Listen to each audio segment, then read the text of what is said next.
Donc le CAB a trouvé sa genèse dans un constat qui a été fait entre 2011 et 2012, où à Paris, il n'y avait que des taxis et l'impossibilité pour des gens qui n'étaient pas abonnés à un service d'avoir accès à un véhicule. Fort de ce constat, nous avons décidé de lancer une offre de transport avec deux promesses très importantes. La première, une standardisation de l'expérience avec toujours un même véhicule, un chauffeur bien habillé, un iPad à l'arrière.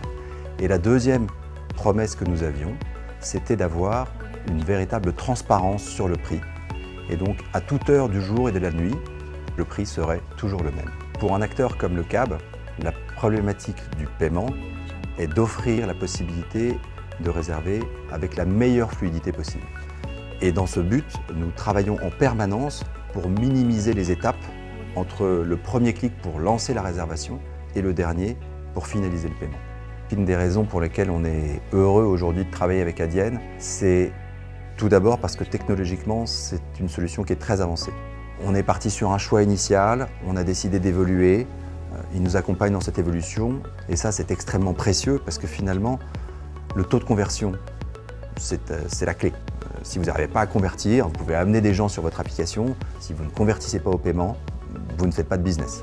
Si vous convertissez mais des fraudeurs, vous ne faites pas de business non plus.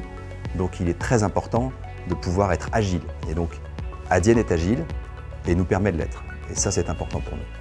Alors les avantages que nous avons vus avec Adyen, c'est ce que j'appellerais un système bijectif. Quand nous faisions une transaction et qu'il s'avérait à terme que c'était un fraudeur qui avait fait une réservation, et c'est malheureusement quelque chose qui peut arriver, à ce moment-là, notre banque n'était pas capable de faire le lien entre le client qui avait réservé et la fraude qui avait eu lieu.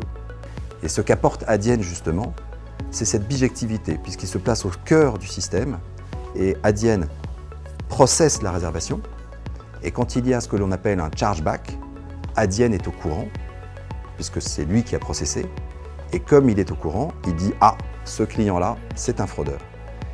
Et il enrichit en permanence sa connaissance de la clientèle, et il peut identifier par une multitude de points différents qui est potentiellement fraudeur, parce qu'évidemment un fraudeur, il va changer son adresse mail, il va essayer de changer son numéro de téléphone, il va essayer de brouiller les pistes au maximum, mais il y a une multitude de critères qui permettent de targeter très finement justement les fraudeurs et de les identifier avant qu'ils aient pu réserver. Et c'est ça justement une des principales forces d'Adyen sur ce marché.